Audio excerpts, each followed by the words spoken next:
What is going on, everybody out there in either Facebook land, the internet, YouTube? What's going on, everybody? This is LJ Bowens, and I'm very thankful for y'all to be here. So we know it's going to give y'all a couple of minutes to get here because everybody's probably getting off of work, getting settled into their groove and everything. But I want to thank y'all for coming to this special edition of Art Meets Life. Now, granted, this is going to be one or two special editions that we're going to be doing for this month and next month. I'll kind of fill y'all in on what's happening next month for next month's Art Meets Life, but I hope that you guys are doing very well. So if you are now tuning into this wonderful show, please go ahead and share it with your friends. Let them know where you're at. Tell them you're at one of the, the speakeasies of the internet these days, because we doing poetry and a whole bunch of other stuff virtually for the time being. But I'm very thankful for you guys being here, and I'm glad that you guys are joining us on your Friday. So we're going to get a few house rules out the way. Number one, if you are looking at this wonderful event on the internet, we have a comment box, which means that in that comment box, you can snap, clap, do everything you feel when you're hearing all these poems. The other good thing about this event, because of Art Meets Life being what it is, you can also ask questions to our featured guest. And our featured guest is somebody phenomenally dope, and we're going to get to that very soon. But ground rules for the night: enjoy yourself, kick back, chill. If you need to, get you something to drink. I'm drinking water right now. And also, when we get to when we do our Q&A, which is going to kick the show off, just ask any questions you have, because we have a very multifaceted artist that's here that does more than just poetry. So I can't wait to bring her on here. But we're gonna get it going. So first thing first, let's get some church announcements out the way so we can get it going. So first things first, if you are in the city of Fayetteville, I want to thank y'all so much for supporting the arts. And the reason I say supporting the arts of Fayetteville, and just in general, if you have been seeing everything going on with this current pandemic, artists have been struggling. Artists aren't doing as many gigs as they normally are doing. So a lot of us had to take to the internet and other means as far as artistry in order to keep ourselves afloat. One of the things that our city did here in Fayetteville is that one of the local magazines by the name of City View did a magazine, and what they did was they got a lot of artists from different mediums together in order to put out a special edition to support the arts and celebrate the arts. So much so that what they're getting ready to do is they're going to get ready to do an event on September 25th called Food, Wine, and Art. And it's basically a big celebration for the arts. And I'm sorry, I meant September 26th, not 25th. But they're going to do an event called Food, Wine, and Art. And it's basically going to be a big celebration of arts. And what they did was they put out a special magazine for that. And if you scroll through the magazine, you will see a lot of artists that two particular artists that you will see is none other than me and my sis right there in the magazine. So if you get a chance and you're in the city of Fayetteville, please go out, grab this magazine. It is absolutely free. You can grab it and read about all the great artists they have in here. They have painters. They have the Fayetteville Symphony Orchestra that's here in the city. They also talk to the Arts Council, and there's a lot of great things that's going to be in this book.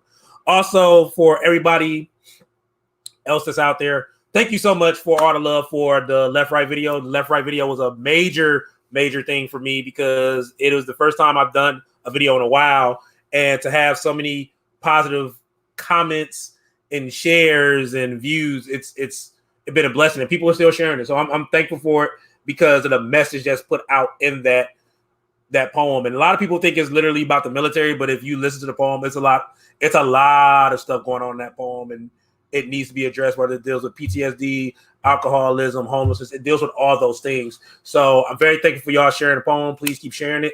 Please get that message out there, especially to somebody that's lived that life and been through that, because the biggest thing about these things is awareness, and we want to make sure we bring up awareness. And last but not least, Poetry Festival is coming up, and I'll kind of tap dance on it real quick. But Poetry Festival is coming up, and that's going to be September 23rd to the 26th. And of course, if you want to be a part of that wonderful thing, want to watch how it goes down, you can look at it right there. So the SCRNC Poetry Festival will be September 23rd to the 26th. You can watch it live on Facebook and YouTube at Southeastern Regional NC Poetry Festival. That's a lot. There's a lot more stuff coming up, but I'm not about to get into that because this is not about me. This is about our feature. And our feature I will give y'all a long-winded introduction when it's time for her to rock out her set. But for this special edition, which has no open mic tonight, now I know if y'all artists are mad at me, I apologize, but this was something special I wanted to do. One, because I wanted to just focus on this particular artist, and number two, I got a lot going on. I'm trying not to burn myself out this month, so I do apologize. Y'all can fuss me out later. I'll take all the heat. Y'all can comment on that later.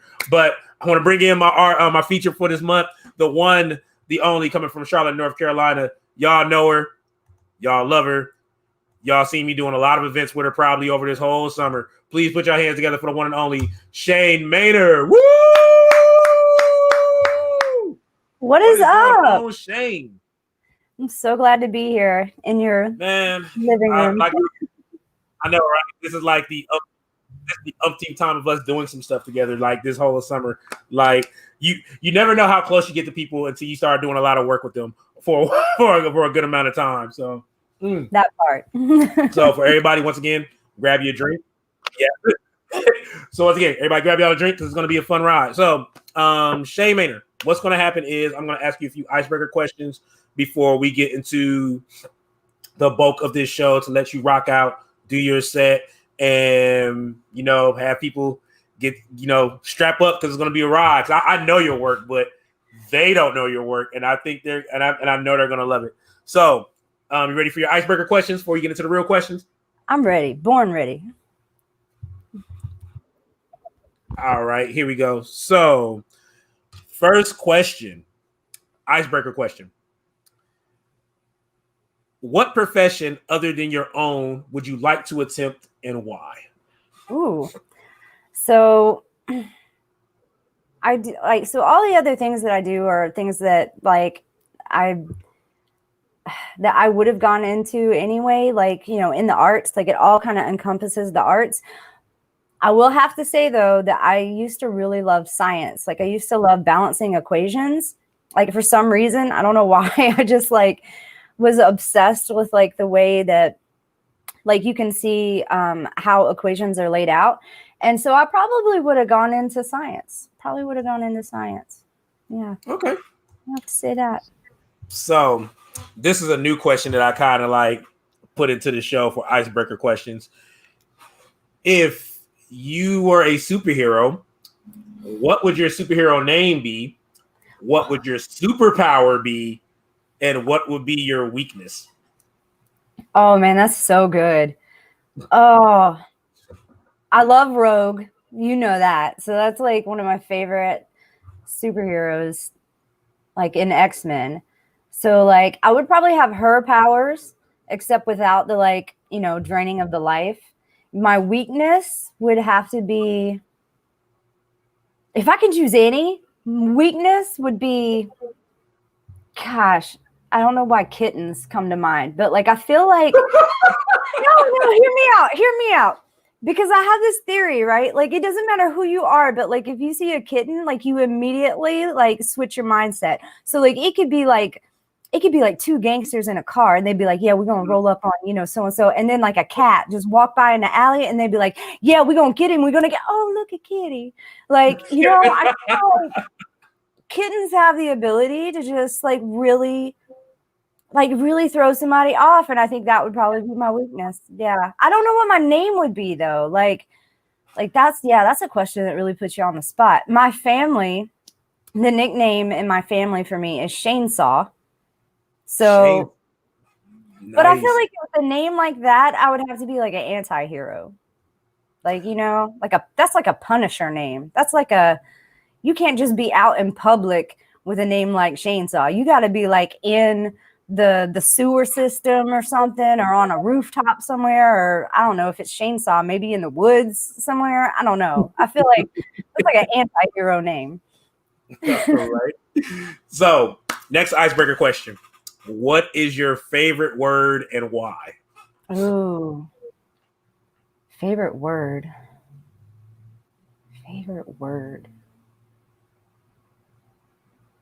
Dang, that's a hard one too. I like words that are fun to say.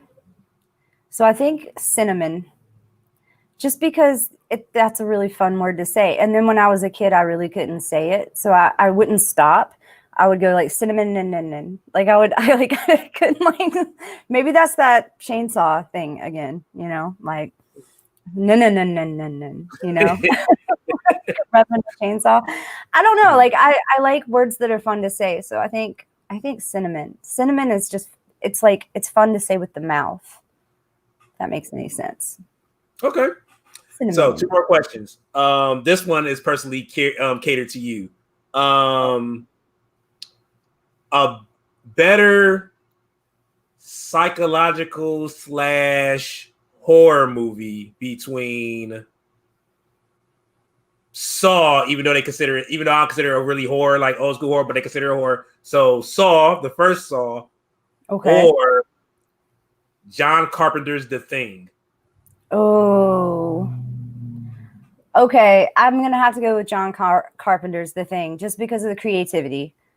Like anybody can make like okay, you're locked up and you gotta like. No offense to any Saw fans out there, but you know, there's a reason why there was 8 of them, because like the concept can be regurgitated. Thing, not so much.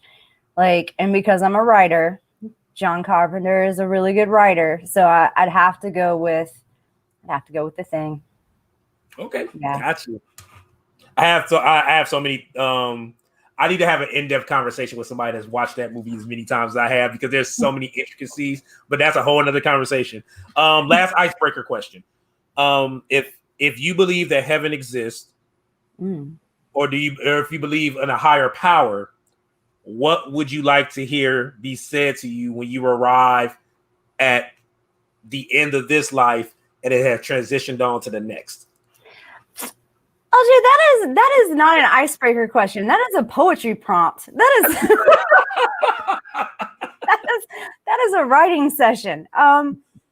Gosh, that's a good question though. Like for real. Like that's a question maybe everybody but like ought to ask themselves. Like even if you don't believe in a higher power, like what would be the thing that you would like to hear? Like, you know? You kicked ass. That would be what I would like to hear, is like, you know, good job, well done, you know, but like you kicked ass. And I think it's very specific to say kicked ass, because then it wouldn't be stuffy and I'd be like, oh, I'm good. Like I don't want it to be so formal that I'm like, if I get into heaven and it's like, you ever walk into a place that's like too clean and you're scared to touch anything? Like I don't want to have that vibe. I want it to be like, you kicked ass, girl. You're good, you know, like real chill and laid back, you know. Definitely. So those are the icebreaker questions. Now we get into the real questions. So Shane Maynard, tell us where you are from. It's always such a hard question for me because I grew up traveling. So my dad built glass factories. So we traveled all across the states. Yeah.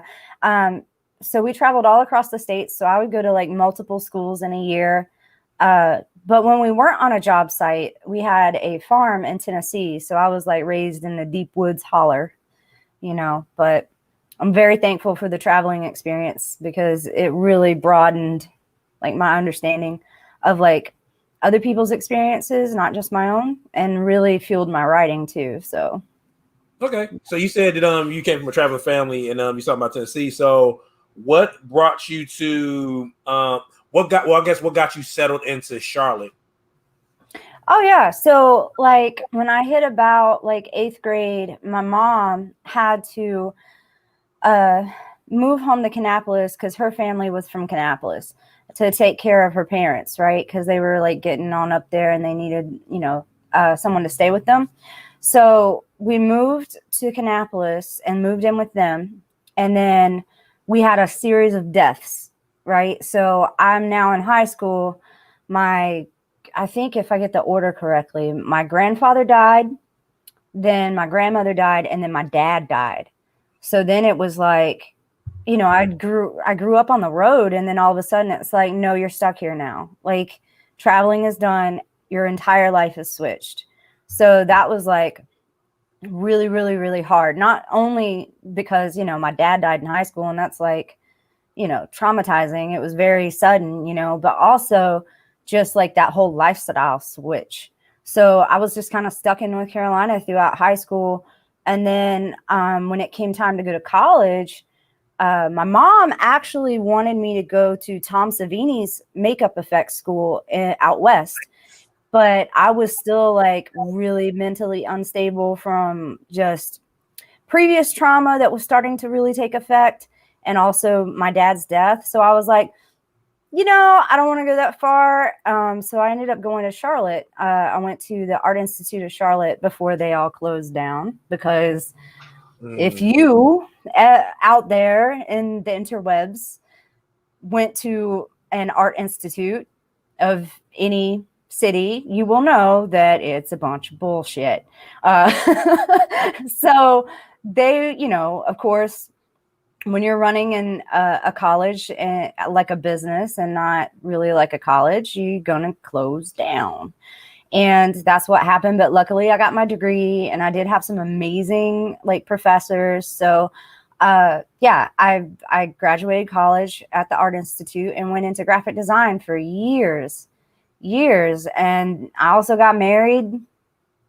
That was one hell of an experience. If you're out there and you're divorced, look, the first one's always practice. Okay. So, I got married way too young. He was way older than me. Can we say daddy issues? So that happened. And I was just like stuck here. And it was so funny because I don't mean to like ramble on, but like it is funny how it happened, because like I was so eager to get out of Kannapolis. And then when I got married, I moved to Lincolnton and I saw how awful that town was. I was like, you know what? I'm so sorry, K-Town. I take it all back. I miss you. I want to come home. This sucks. I don't want to be like, you know what? My bad. I was wrong. And it took me a long time to like, because I just kind of like skirted around Charlotte and Lincolnton. And then I finally moved back to Kannapolis and then started rocking out in Charlotte.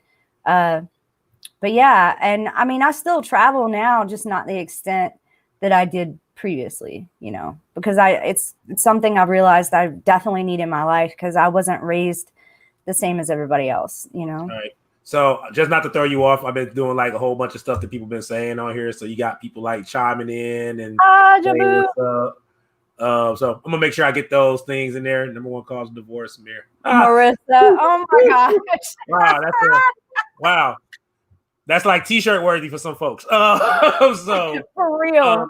Real quick, before I go to the next question, for everybody that's commenting, by all means, throughout this whole this change this talking that we're doing in Q&A, feel free to post questions and we'll make sure to ask the feature. Especially if y'all know her personally, just don't get too personal with some questions you may not want to ask, but feel free to ask questions.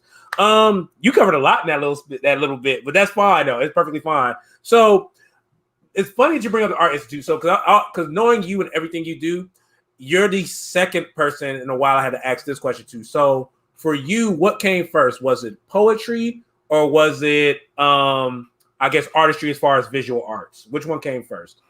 That's a great question too. I've never been asked that question, but it came both at the same time. But I feel like, when you're surviving something, it's like you try to use all the tools in your toolkit.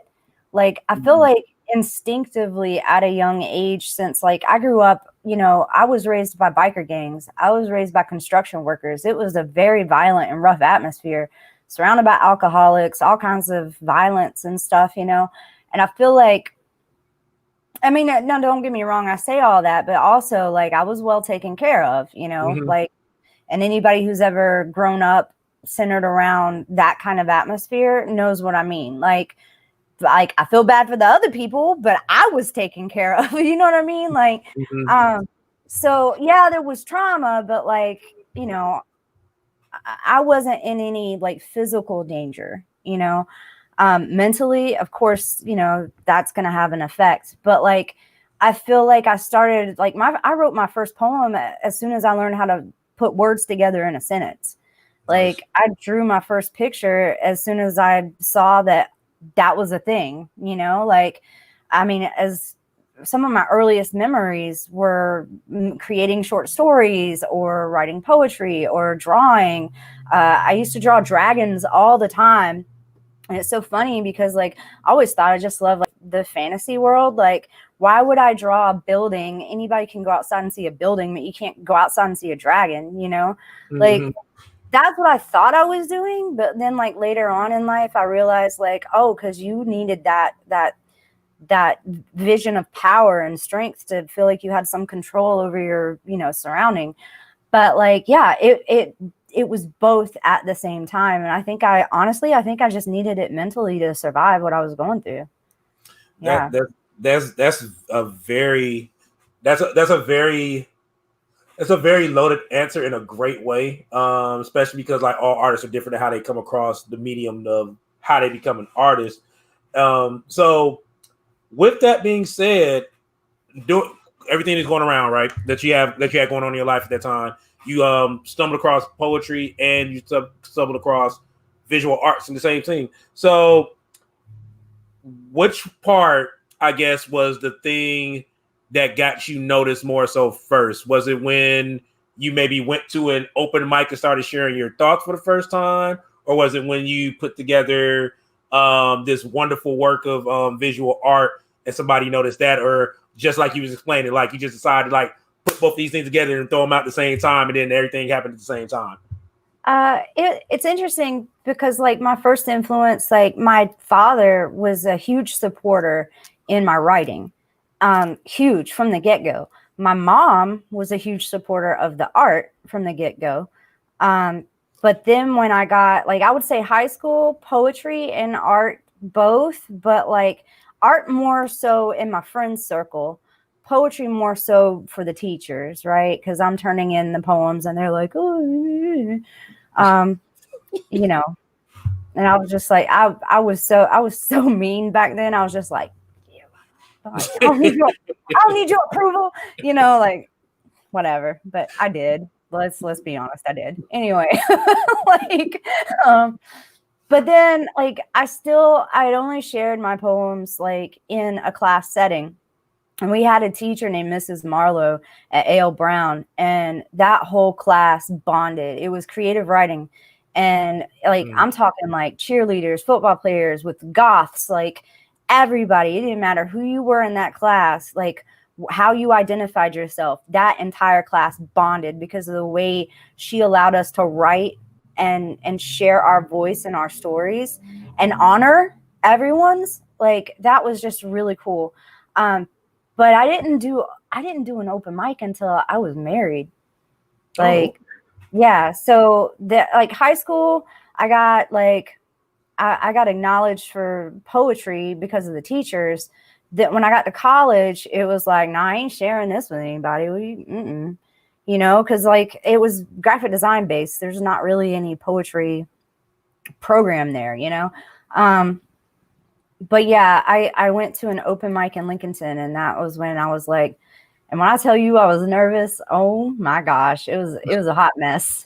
It was a hot mess. So with that being said, which you say you went to the open mic, so I guess after going to the open mics, after a while, you started getting more comfortable. So which leads to the next question: what got you introduced to slam?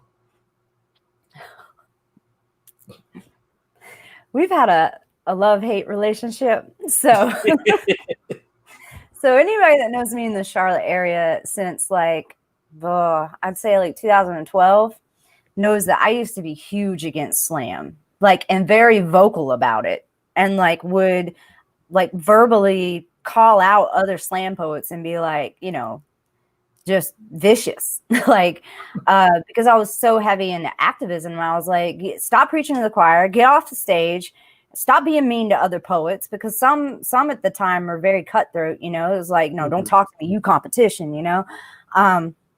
And then, you know, and it killed a lot of young writers because they were wanting acceptance. And then that would be the energy that they would come into, and they'd be like, screw this, you know. And I would be like, y'all need to get in the school systems. Y'all need to be on the street, reaching people who don't know what the power of poetry is. And then I also had a problem with like, you can't weigh hells. So you can't like put up a score for this person's trauma against this person's trauma, you know, because there was a lot of that going around. And I was just huge against it. And then finally, through like self-development and working on my own goals, I was like, dang, if I'm really like full-heartedly all in on poetry and the integrity of poetry, then it is not right for me to make assumptions about a sector of poetry without at least experiencing it. Right. Mm-hmm. And then Coach Petty, right? Ja got handed the opportunity to be a slam coach. And he used to be huge against slam too. And when he reached out, he was like, Shane, look, I'm starting the slam team, or I'm taking over, for this Respect the Mic. Mm-hmm. And would you be on the slam team? And I love and respect Ja so much. I was like, you know what? I've been thinking about this. And if I'm going to like get into it, starting off, like there ain't anyone else I would rather get into it with than you. Cause like me and Ja have hit the streets heavy before. We've been through a lot together with like workshops and going into some places that are like brutal, Yeah. And then when I got in, I was like, oh, okay, I get it.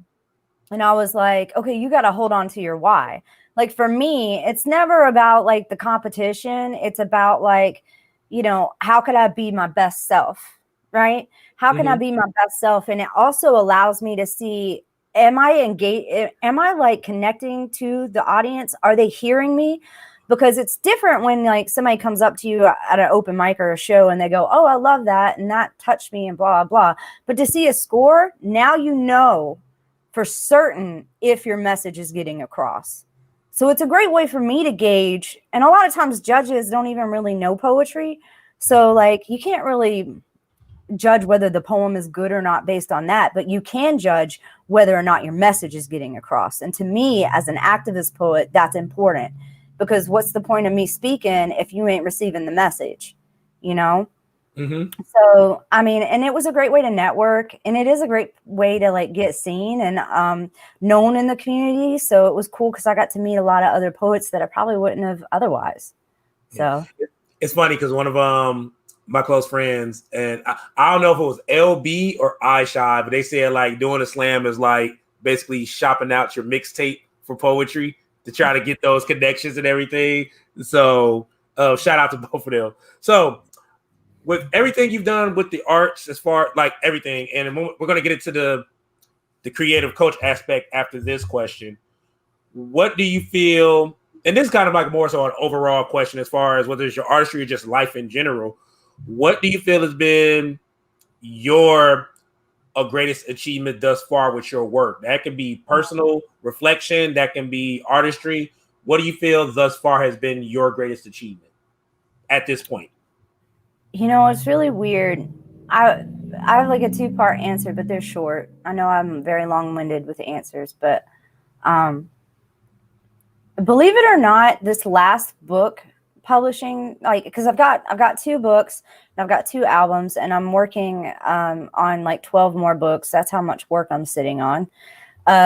For any poet out there, please work on your stuff too, and don't just be doing stuff for other people, because you're going to end up in the position I'm in, because that's what happened to me. I would do stuff for everyone else and I would put my stuff on hold, and then I turn around and I'm sitting on 12 books that I have to get out. I don't even want to go into that, but it meant a lot to me because it was the first time I actually celebrated myself, because I don't ever celebrate myself. And I really took the time to be like, what do I want? Like, as a celebration of this. And that, I think, really changed like my entire, I don't know, perception of me and my work, because like it did something subconsciously. Like when you take time to celebrate even your small achievements, like it trains your brain that like this is good instead of scary. You know what I mean? So I think like that was a huge leap in me, just in my own personal growth, of like actually putting something out and instead of just immediately moving on to the next thing, being like, no, we're going to take time to acknowledge that we did this, Yeah. And that was big for me. And then the second thing is actually something that's not even done yet. It's the Raised by Wolves book, and it's like poetry memoirs. But I say that to say I took 5 days camping by myself, just like a personal writing retreat, just to work on this book. And that was huge for me. To like, that's another like personal development growth thing where it's like, I value myself enough to where I'm going to take this seriously, you know? So I invested in myself, and those things to me are really important. Like, okay, yeah, you sold this many books. That's great. You paid your bills and people are loving it. Wonderful. But from my personal life journey, that's important to me, that I grow as a person and in my self-awareness and self-love. So yeah, I would have to say that. All right. So let's tap dance on something real quick. So with everything you've been involved in, you took an approach to. So okay, so try to find the best way to word this, and it's a good thing. So I don't want you to think it's gonna be negative. Let me go ahead and set that stage right now. So you do visual art. You also had the experience to be on the slam team, the slam. You've always been a writer, and what you decided to do was you pretty much put all that in a pot, and you've done something that I don't hear a lot of people considerably call themselves, and that's be a creative coach. So tell us about you being a creative coach, and what that entails too. Oh, I love it. Like, I didn't even know it was a thing, dude, until like 2 years ago. I was like, this is a thing? I can do this for a living? You mean I can like do all the things that I want to do? And like, there's a title for this? Like, people get paid to do this? Like, I was just over the moon about it. And so I've done that for 2 years now and have loved it. Like, I've had so many clients. I've worked with other coaches. I've coached other coaches. Like, I just love it. And so what a creative coach basically does is, like, let's say, like, there's two facets of it. One facet is, okay, I want to increase my creativity and I want to create something, but I don't know what. I don't know what my purpose is. I don't know what my calling is. You can work with a creative coach to actually dig through that and bring that to the surface. So you can actually see, like, oh, wow, here's where the points line up. Here's where, like, here's the things that speak to my heart, right? The second facet is, let's say, okay, now you know what you want to do. Now you have a project, a goal in mind, right? How do you get there? Well, a creative coach actually lays out a roadmap with all of the action steps, what it looks like, what you're going to need to get it done, and even schedules it out. So like, I've done that for some clients. I've been like, okay, week 1, these are the dates. I call it your turn in, turn up date, because you turn it in and then you turn up because you got it in, right? Turn in, turn up. I like that. That's actually Elaine actually came up with that. So that's Elaine, aka Nightingale's terminology. But anyway, so yeah, you schedule it out. You show them every single action step they need, and you coach them along the way to make decisions that sometimes are very overwhelming, especially when it's a big project. Another thing I do is, I've had like people come to me and say, I want to do a book, but I don't know if I have enough material, right? So I've actually taken people's journals, I've taken their blogs, I've taken their I've taken their posts, all their content, and I have sorted through all of it, organized it, and been like, here's the book. And then like, I've even like put it together like in like where it's publishing ready, right? And I help market too. I'm like, here's what your book launch will look like. Here's a way to have longevity with the sales, right? So it's like business coaching, but for creatives, and also kind of a little bit of spiritualness in there with like finding your purpose and all of that. Yeah. You need to do a workshop on that, especially when it talks to like marketing the book and everything like that. Like, I'm actually working on it. I'm working on a 7-week course that I'm going to put out online, and it's like 7 mindset traits of entrepreneurs for creatives. So like, by the time you take the 7-week course and you're done, you are fully equipped and ready to rock out whatever it is that your heart's calling you to do. So Nice, nice. So I got only a couple more questions. I did see somebody post up a question earlier, so I want to make sure I get that question on here. So with all of that going on in your life, and then especially with your personal life and everything that's going on with that, how do you find balance, and what does balance look like for Shane? I'm a huge I'm a total scheduling nerd. Like I really am. I love time management, and I actually came up with new wording for that. I call it time mapping, because you don't actually manage time. You have to arrange yourself in time, right? So like I schedule, like every Sunday I sit down and I plan my week and my to-do list for every single day, like by the hour. And I just make sure I stay on that schedule. Every single time I complete something, I check something off on that schedule. I keep coming back to it. And I schedule time for me. And then I give myself grace too, because I'm an entrepreneur. Like, yes, I still have like dates that that are like set in stone, but I have a lot of flexibility. So like this week, yesterday, I woke up and I was like, I ain't feeling it today. Like, so I just stop and I'm like, okay, what do you need? You know, what do I need right now? And I just allow myself to do that. And it's hard, especially when there's like all these things you want to accomplish and all these things that you want to do and you want to do them all, you know.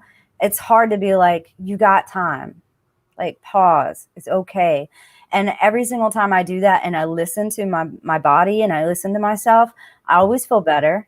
I get more work done because I'm stopping and not pushing myself to the point where, you know, I'm going to get sick or break down, because that used to be huge for me. I would just go until I crashed, and I ended up in the hospital, you know, so I had to learn the hard way. But balancing looks like I go out in the woods. Like I go to the Blue Ridge. I mean, we live in North Carolina. You could go to the beach or the mountains within a pretty good time frame, you know, like, so I just take off and I'm like, you know, Blue Ridge is like an hour away from where I'm at. Like, I'm just going to go up and like change my perspective, you know, and just like go refuel myself. So, and then sometimes it looks like playing video games till 2:00 in the morning, but you know. All right, last question for me. What is the one thing people can expect when they meet Shane Maynard for the first time? Probably acceptance. Like I try to meet people where they're at, and I have a lot of empathy, and that I've had to like kind of work on some boundaries because of that. But yeah, I would have to say acceptance. Like I'm pretty good at like just accepting people where they're at. You know, it's one of the things I do for a living. When I work with teens, you know, like I meet them where they're at, and I've really tried to practice that with adults as well, because I think it's easy to do that with teens. It's a little harder to do that with adults. Yeah, I will say I will sit here and agree with you on that. So, all right. So, for anybody that's still listening, by all means, feel free to ask questions. If you don't have any questions, we're going to go right into our feature. But one question that did come up was from Ed Owens, who goes by the name of Spirit Wolf, who asked this question. Hold up. Let me get myself off the screen so that way this is all dedicated to you when I ask this question. So the question comes up is, for Shane, what do you do to inspire the youth?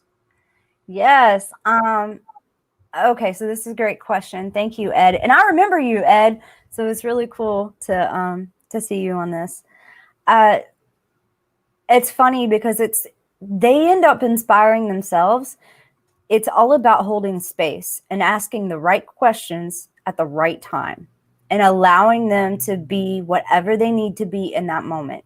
So a lot of times when you force a teen to try to do something that you think is right for them or for their path, it will backfire because it becomes a power struggle, right?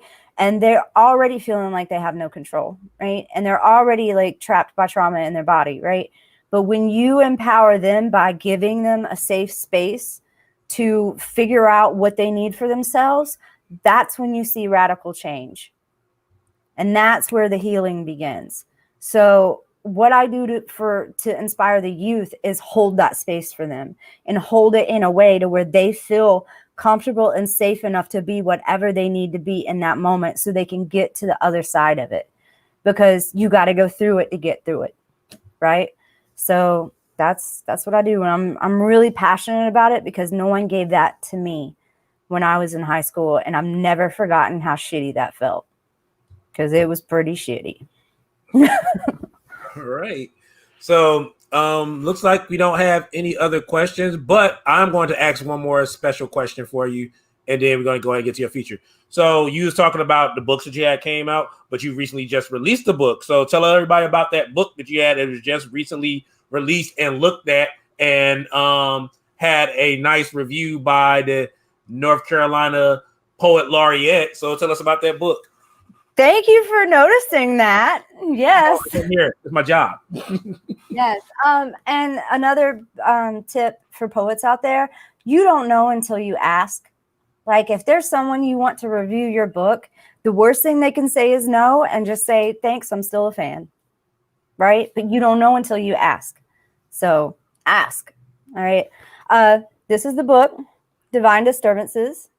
And it's about my years with adrenaline disorder. And that is like the years where, you know, I pushed myself too hard. And adrenaline disorder is what happens when your body is caught in fight or flight for too long. And so it's all these disturbances that I was feeling within myself and also what was happening in my life. So like my relationship of 3 years was ending. This is all while having adrenaline disorder, mind you.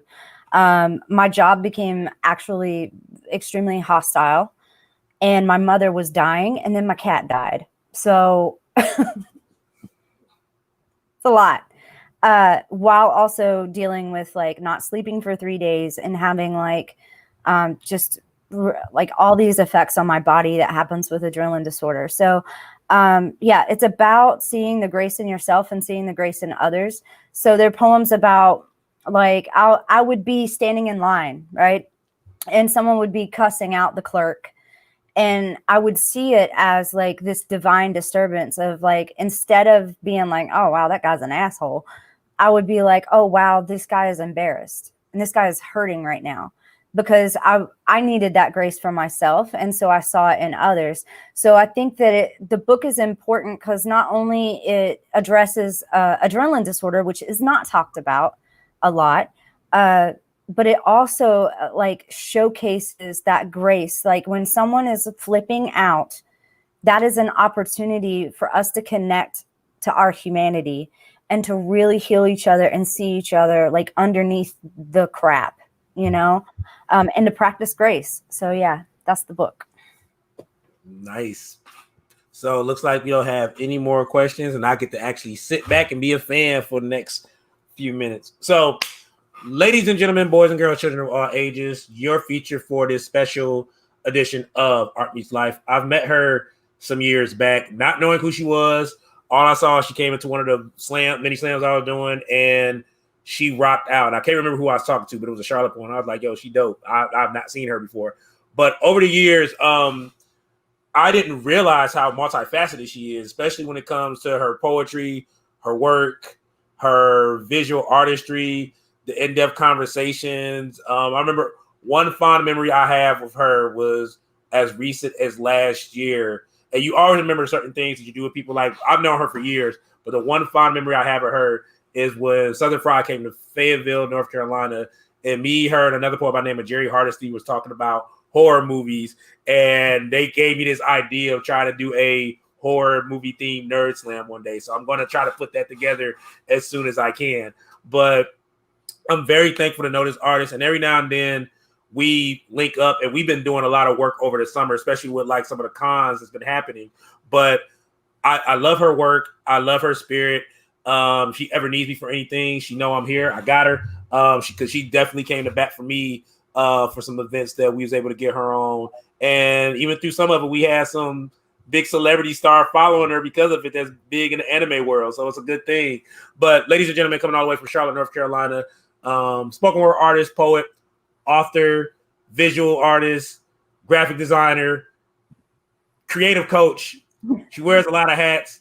And I didn't talk about one thing she did. She was at one point doing scary stories to tell the families. But other than that, please put your hands together for the one and only Shane Maynard, y'all. She comes to the stage. Woo! The stage is yours.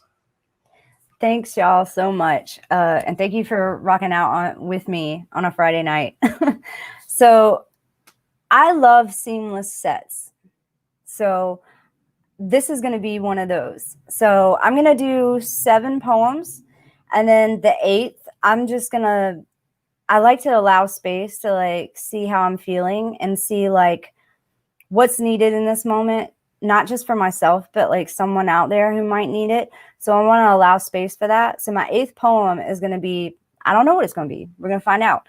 But because I like seamless sets, I'm going to do 7 poems and I'm going to clap in between them and count them off. So you'll know when a poem ends and another begins, right? So that's how we're going to do this. I do want to give trigger warnings because I'm not holding back any punches for this set. There will be cussing if you haven't noticed already. There will be cussing. Trigger warnings for grief, suicide, school shootings, unapologetic hope, and badass women. So if you need to like get off the live and then maybe go back and watch it later because you're not sure, if you're in a space to be in that kind of energy, it's totally cool, but buckle up, we're gonna go for a ride. All right. I want to start with explaining why poetry matters so much. So I was getting ready to feature at the Blumenthal Theater in Charlotte, which is a pretty big deal. It's a big, big theater. It's one of the best places you can feature, right? And I was excited about it. And I was telling this guy how excited I was. And this dude goes, I don't see the big deal. It's just poetry. It's just words. Well, I had some choice words for him, but I didn't say them. Instead, I said, look, man, my dad was drunk outside the Mayflower restaurant the night he knelt down and placed his hand on my shoulder when I was 7. And he pointed up to a crescent moon with a star next to a steeple, and he said, look, remember this. And then he staggered off to the car. And y'all, he left me in the parking lot. So I stared and stared until my eyes fell backwards into my face, became black holes and sucked the moon out of the sky. Y'all, my dad taught me how to see, how to listen, that there is poetry in every instance, taught me to interpret the forgotten languages. When I was 8, he deemed our poem Invictus, wrote it on the back of his toolbox in black, and we would recite it over and over down long roads. Y'all, my dad taught me about long roads, taught me when you are fluent in the tongue of the world, you must also know control. Taught me what it means to be a poet. When I was 5, no lie, a snake bit him. And I watched this man bend down, grab it by both ends, and bite that snake in half. My dad taught me how to hold the devil in my mouth, how to spit him back out, how to swallow sin and speak deliverance. Taught me this life will wiggle. You got to grab it by both ends. Now that he's dead, I tell the stars themselves, look, remember this. Every time a poem supernovas at the black hole in my pen, because I may be the vessel, but I am still the captain of the ship. And God may move through me, but I move the God in them. Then stagger off into the crowd where they lay hands on me like butterfly pins. This becomes reversed revival. The moment my foot leaves the stage, I am the one now led to slaughter. You become the savior, so clear a path so my blood could Jordan its way to Jesus, spitting a stiff stanza to be a staff of Moses, with me rocking and a rolling on the waters of my passion, because I still to this day got all of Noah's wilderness stampeding around in the ark of my rib. You call me lion, call me pigeon, call me shepherd, call me a crescent moon threatening a star at saber point, holding the entire night for ransom. By dawn, you will bear all your nakedness, a strip in each sentence. Tell me that shit ain't powerful. So the next time a poet says, look, your ass better be paying attention, because I got a poem burn a hole in the back of my pocket. I got a poem burn a hole in the back of my pocket. I got a hole in my heart where I ripped out a part of it just to write it. I've been searching for you for 36 years. 36 years to give this to you. 36 years of practice and experience. And I think now I can finally present this. I went through hell to bring it here. Spent time as a love-held slave. Spent time digging my own grave just in the attempt to lay down and feel what it was like to rest. But there was no way. I couldn't even fake it. I had to gather up the strength, find you, and hand it over to who the true owner is. See, these words came from me, but they are not mine. It was always meant for you, all this gained in the grains of time. It was glyphed into my fingerprints, my body, the residence, my spirit, the key. I kept it tucked in the knots of my laces so no one else could see. For I am your poem. Right here, right now, I will bow down, untie my shoes, and hand it to you. Run these prints across your ears, inhaling my 36 years of faith. Open up my rib cage like angel wings, because we are all higher beings. And this poem I want you to keep tucked inside your laces. So when you go to walk, you walk with destination. I want you to tattoo it in your fingerprints so you never forget what kind of poem this is. And read it every single day by smiling at your own reflection, memorizing everything, even the perfect detailed imperfection. So when you get whipped in some cage you've wound up in as a love-held slave, you can remember this and state, I know who I am. And when you go to dig a grave in the attempt to give up, you won't be able to close your eyes, and you will have no choice but to stand up and say, no, this isn't over, because I'm poetry in motion, and I got to get up and get going, because I got a poem burn a hole in the back of my pocket. I got a poem burning a hole in the back of my pocket. And it reads, Malcolm X said the price of freedom is death. And perhaps that means all of us. So who's ready to die for freedom? And I'm not talking about bullets, tear gas, or treason. I'm talking about your life as you know it. See, this death is not bodily, it's metaphoric. So who's ready to dissect the Decepticons we are and turn transformers, informants, four-armed foremans, and kill the cult of Freemasons and stop building brick buildings blocking off our free ranges? That shelter is a stable that is not stable. And the head of state is a snake turned rope. Let's untangle the control, because every move you make is another weave, so you can't breathe in the chokehold. They move us into prospect position, waiting on us to tap out once they tap out our resources. So reinforce yourselves to each other to dismantle enforcement. Stop depending on those that only net you for your net worth that we are confusing with network. If we want change, our lives need to change first. So who's ready to die for freedom?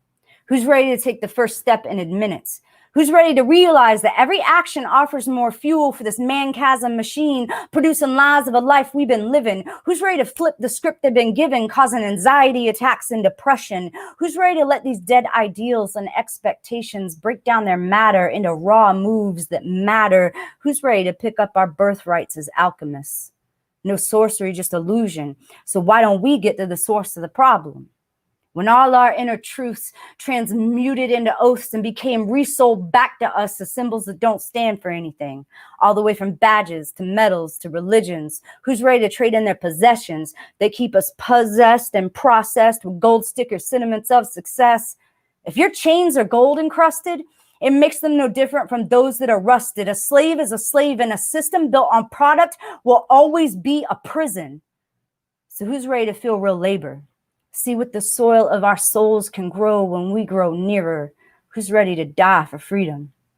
Who's ready for protein and pro-team activism? Who's sick of sweet steam blowing confection confetti notions with no action? All it does is sugarcoat the stroke of the whip, candy stripe the cell I'm in, leaving me clogged and confused at why nothing's moving.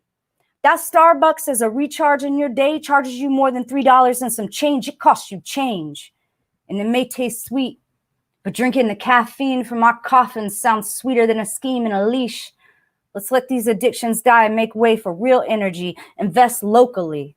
And who's sick of new illnesses? and what appears to be contagious diabetes. How come a billboard will tell me 1 out of 5 kids are starving, and then a mile down the road, another reads about obesity in our children? But Americans don't think that rations are rational. We already suicidal when we still using the phrase trying to get through this life like we run into the gallows.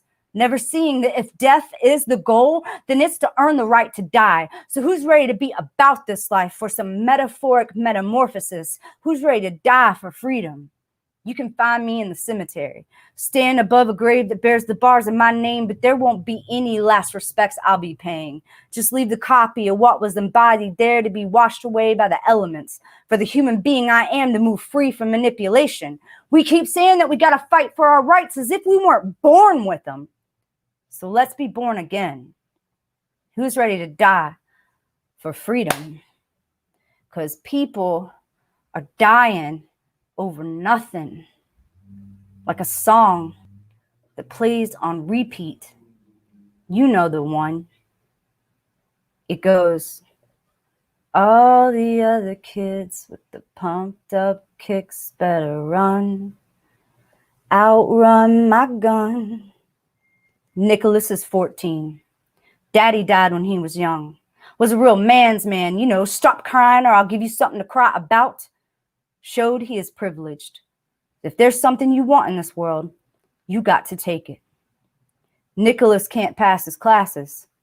Signs up for football, but the jocks laugh at him. Starts to notice females, wants to touch them, but none of the girls will let Nicholas near them. He's starting to fall into position of toxic white male standard condition that if there's something you want in this world, you got to take it. Comes home with a black eye. Remembers daddy said power is a weapon every man must have. If they hurt you, you hurt them back. Signs up for the reserves, but y'all, they still laugh. He's seen the counselor 4 times in 2 weeks, been given pills that make it hard to sleep, and he's already tired of being bullied. Daddy said a man is deserving of respect. He's starting to think if they ain't giving it, he's going to take it. Classmates give him the nickname school shooter, a joke we've made in this culture. He's contemplating embracing it as his future. Society says a man is muscles, mags, and guns. There's no such thing as manly depression. His therapist says give the pills time to work. He tells the faculty if they don't do something, he's going to do something first. 4 more warning posts go up. His Facebook looks like a death threat no one wants to face yet. Profile of the persona they gave him. The pill still ain't working, so he's been planning for months. Knows where the AR-15 is locked up. Knows every fire drill. Makes a last effort. Confesses to his crush. Sarah tells him to fuck off. It's Valentine's Day.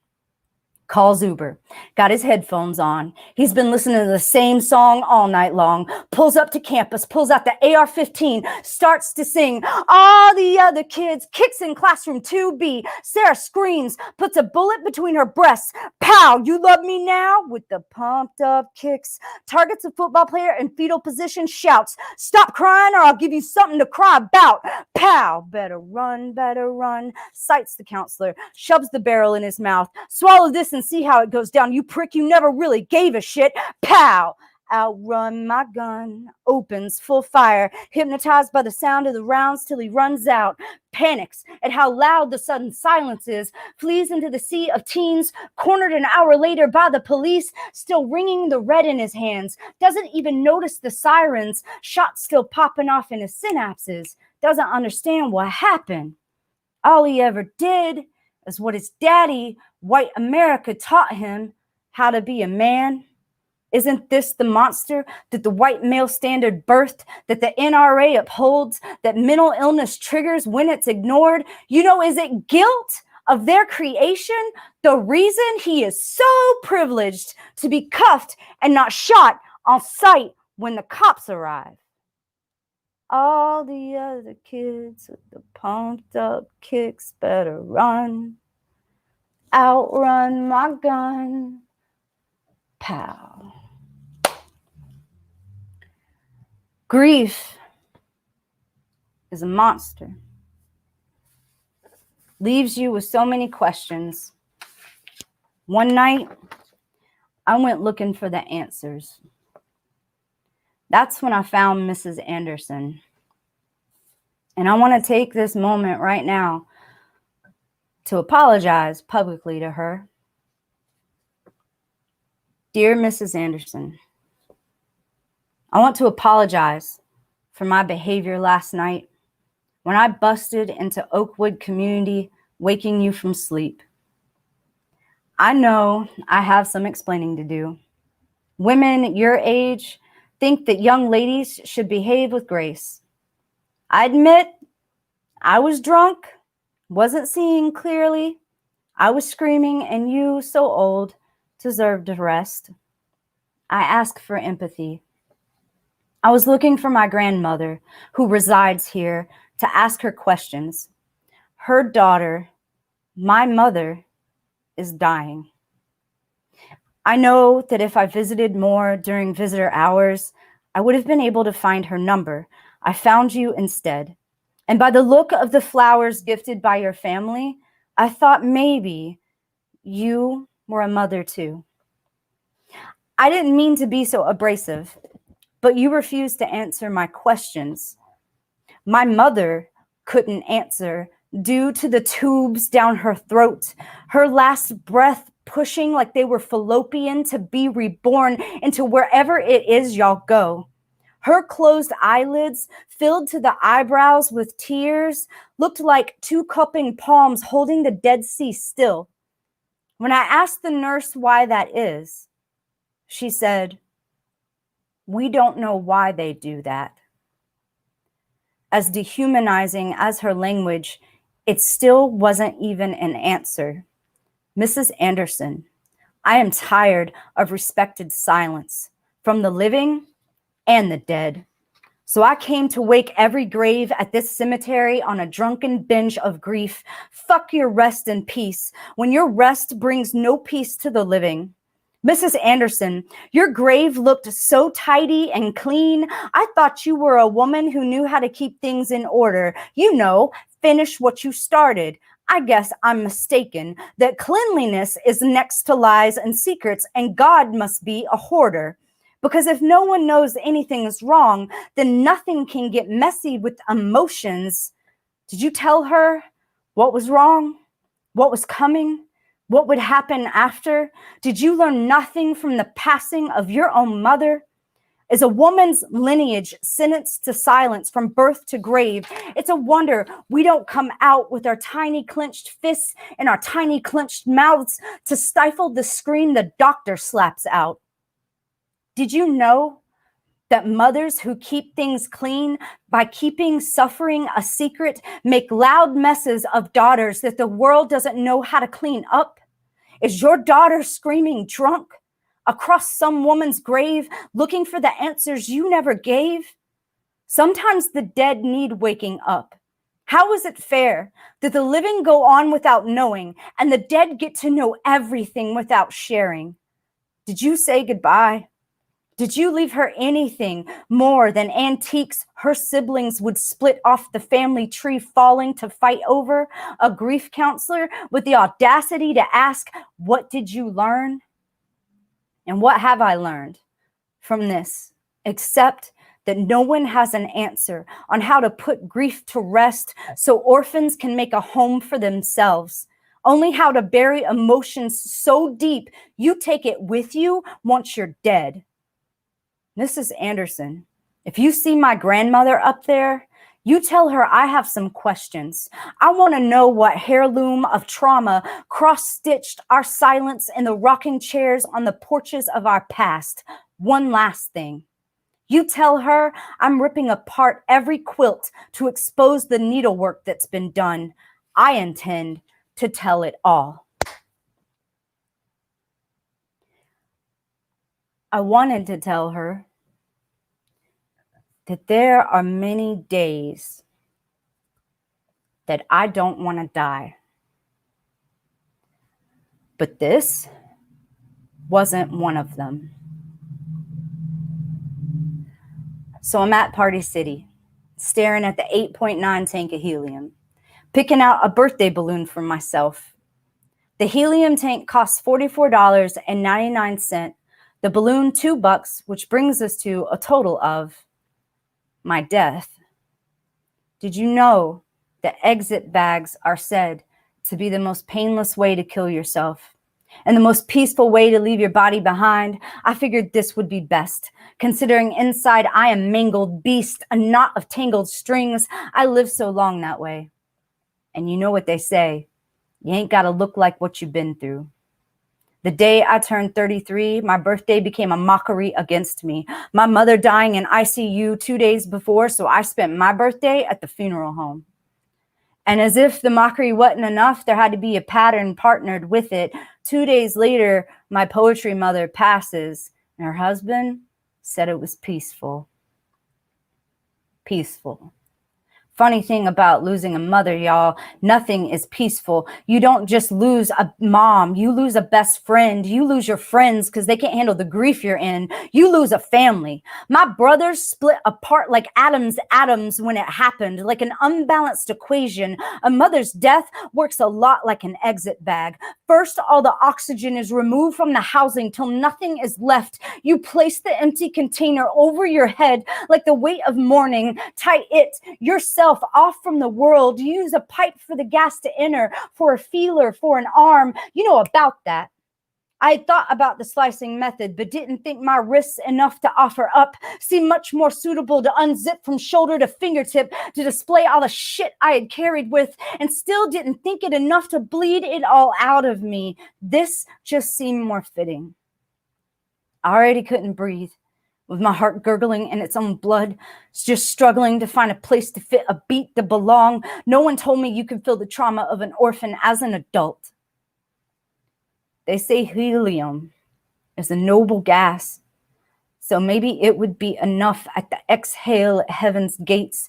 Maybe if Peter had seen how peaceful and still my death had been, he wouldn't think me a threat and let me in. It only takes 2 seconds to go unconscious, 2 minutes and it's over. It took my mother a 2-second injection of painkiller and 2 minutes to pass. I watched her the entire time try to breathe as she gasped, but the air was taken from her.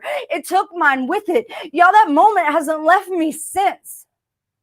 You know, when they took the ventilator off, her death rattle didn't sound like years of struggle. It sounded like a mother checking the lock one last time to make sure that you are safe, or the crack of cradle ribs as she holds you in her embrace, or the creak across the floor as she kisses you to sleep. You know, fuck, at least she looked at peace.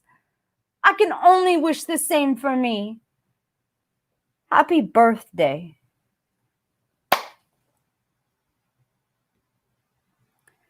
I never told him about my mother. I guess I should have. That I come from a line of badass women. So when he called me bitch, I was like, bitch. Honey, after the club, and I took you home, and I told you I was done to put your pants back on and go back to your yard, you looked at me like you've never seen a dog before. To the boys I've broken, yes, I enjoyed the snap, crackle, pop of your pleas between sheets. Your inferiority was my breakfast for an unbalanced morning. You didn't know that when you starve a bitch in heat, she will bite the hand that feeds. She will feast on men who claim to be wolves. For years, I swallowed spoonfuls of your spite every time the spittle of my shine leaked from my lips. The only language you ever listened to was these hips. Couldn't stand to see me on stage like a big dog, but you forget. Shakira also sang about a she-wolf. How these thighs rise with the moon can bury you under opal ovaries in bloom. Honey, women can be hunters too. You can also be seen as a piece of meat, food. I have told you not to come in here unless you're ready to ride bareback on barbed wire, because my love be a junkyard and this bitch be a Rottweiler. I have collected every crash Casanova collision from boys who tried to crush me in their crushes, tried to leash me to a house only big enough to lay down in, try to Stepford wife me into a picket fence. I have mangled every muzzle you have clasped on me in fear that I would bark back up your bones. Didn't want to admit, you offered your own body up. The only thing you ever caught, dog catcher, was feelings. And didn't you see my hunger? Recognize it as your own? You know, you can see the ribs of a bitch who's starving. Did you want to take your rib back? Are you mad that I took your spine instead? But wasn't the taste of the kill delicious? And wasn't I the beast you always wanted? You knew what this was. By the growl in my groin, boy. You were dinner. Just 3 courses steaming against a bedpost. Your ego, my dessert. Oh, honey. Didn't you see my teeth from the dance floor?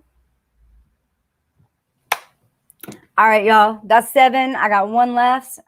Let's see how I'm feeling. That goes out to all the wild women. Be careful, men. We out here. All right. I think I'm feeling this one. So this will be my last poem. Thank you so much for having me. Yeah. All right. I'm feeling this one. This is for those of you who know Wits, Mr. Wits, which is Jaws' brother. This is his favorite poem. So I'm feeling it tonight. It's called Giants. All right. If you want to sling rocks at giants, make sure there is a volcano in your sling, sung at an arc big enough to make the degree sing sign language to deaf angels. Wake the sky up so you can wake up. Before you grow gills and adapt to the pressure gauge you're being held in, whatever that's towering over you with its gravel knuckles scraping your spine, crack your back up straight and heave your armor downward. You don't need it now. It will never be as courageous as the nerve endings of your own skin. You can take it. This, I promise. So split every stitched orifice, Orpheus. Eurydice's death is in every lover's eye, where the iris is the river that is running out of time. So you take her hand in the purple's pupil and you bring us all back to life. There ain't strings strong enough to hold the notes. So you break them till it snaps the vocal cords in your throat. And bring the stone to mortar mache knees. Use it to build a kingdom with no king. If you want to sling rocks at giants, make sure there's a volcano in your sling.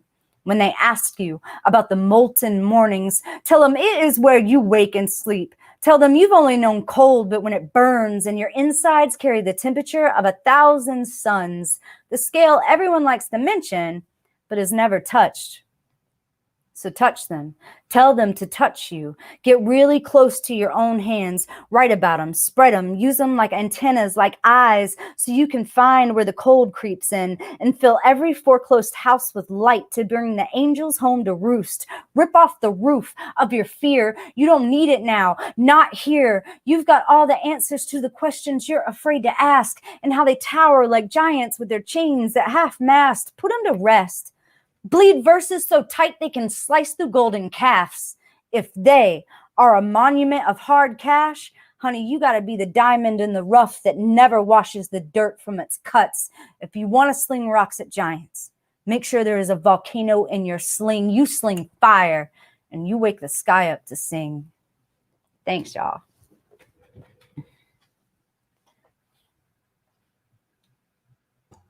Woo! Ladies and gentlemen, give it up one more time for Shane Maynard. I know y'all are enjoying yourself.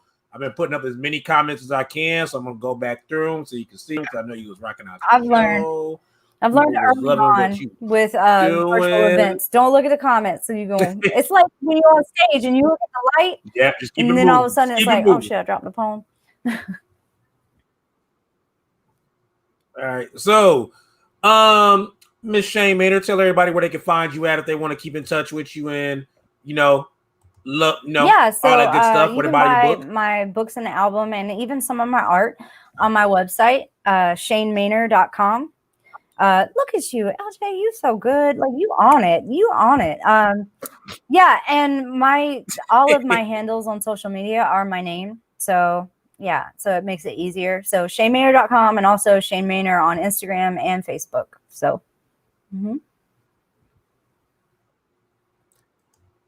Nice. See, I'm on it. I've been researching. So while I wasn't up here, I've been researching, making sure I got everything together. And also, I know y'all. I'm trying, man. Gotta get used to this social media stuff. But also, audiences out there, if y'all appreciated this artist's hard work for putting on such a seamless set, the best way that you can show love is to donate to this artist. Now, normally when we're doing events and traveling out in the world, especially when it comes to gigs, you know, a lot of people are paid for what they do. As you know, the pandemic has hit us hard as artists. Some of us have things still happening, but not as much as we did before everything happened. So to show support for the artists and everything they're doing, show them some love. Donate if you haven't done so already by going to their Cash App and Cash Apping them a little bit of love. You can donate $5, you can donate $10, you can donate $20. You know, I would say go with if you do buy any of my merch, I was donating part of the sales to the NAACP Legal Fund for social justice, racial justice. I did that when I did my my book launch. I'm donating portions of sales to Marquise Love, who is a Black poet in the community. He has a group called Grave Robbers, and he donates money to Black artists every month. So I'm donating money to him so he can support the Black community as well. So, yeah. Even more reason why y'all should donate, guys, and support this artist. So Cash App handle is right there, # Shane Maynard. And once again, if you want to purchase merch, so that way she can take a portion of the proceeds and donate to Marquise Love and everything they're doing with Grave Robbers, go to the website and go to all their Twitter handles and all that stuff. Twitter, Facebook, and IG at Shane Maynard. And our website is www.shanemaynard.com. I hope that all of y'all have enjoyed yourself. Somebody commented saying that's awesome. Yeah, by all means, please donate to the artist, by all means. And shout out to India Williams as well, another great author, motivational speaker that I know here in the area. But that's all I have, guys. I hope y'all enjoyed yourself tremendously. Shane Maynard, one more time, thank you so much for being a part of Art Meets Life. It is a blessing. Any other parting words you would like to leave the audience that supported you tonight? Yeah, if you want involved in like virtual workshops, if you want to come support and do some stuff with teens and some people who really need other poets, I run a nonprofit called Guerrilla Poets. Email me through my website and we'll get you on, because we're doing a lot in the community for people who really need this right now. And we're always looking for volunteers and people to sign up. So, and thank you, LJ. I love you. And I wish that we were in person, and we will be soon.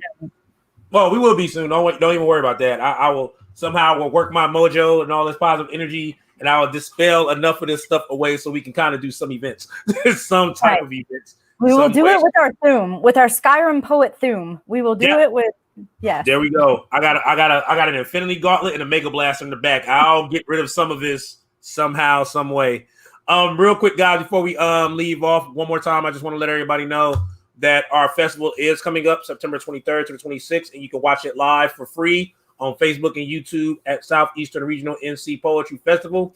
That is the community page on Facebook, and that is the YouTube page as well. And October 2nd will be our next Art Meets Life. And what we are going to do is we are going to do a kind of book release event for 310, because as you know, my book 310 comes out on October 3rd. So what we're going to do is do like a virtual book release where I'll be reading y'all excerpts from the book. We may have a few other surprises as well, but I'm going to let y'all know about that right now. If you're in the Fayetteville area, we may do something the day of the book release, which is October 3rd, somewhere in Fayetteville. So please be tuned in for that. But I'm just letting y'all know that right now. So be looking out for the event. But one more time, Shane Maynard, please go to her website. Please support this artist. Once again, that is all her information where you can find her. Go ahead and take a good look at all that good stuff. Take a good look. Can you pin the cash? Yes, I'm about to get ready to do it right now. And also, if you want to Cash App her again, bow right there. # Shane Maynard. It's so easy to remember because everything is just her name. I wish people would do more stuff like that and start instead of doing such and such the poet 67. My life is a metaphor 92. Like, just do your name, man. You know, make it easy for everybody. That's all I ask. So that's all we got, guys. We're gonna go ahead and get out of here. We love y'all. Always remember, purpose of popularity. Y'all take care, and I will see y'all September 18th for Art to Heart featuring Megan Holliday, the voice of Nurse Joy from Pokemon, May Valentine from Yu-Gi-Oh!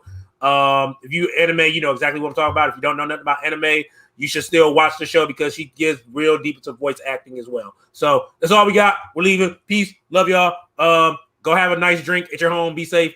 And always remember purpose over popularity. See y'all. Take care, guys.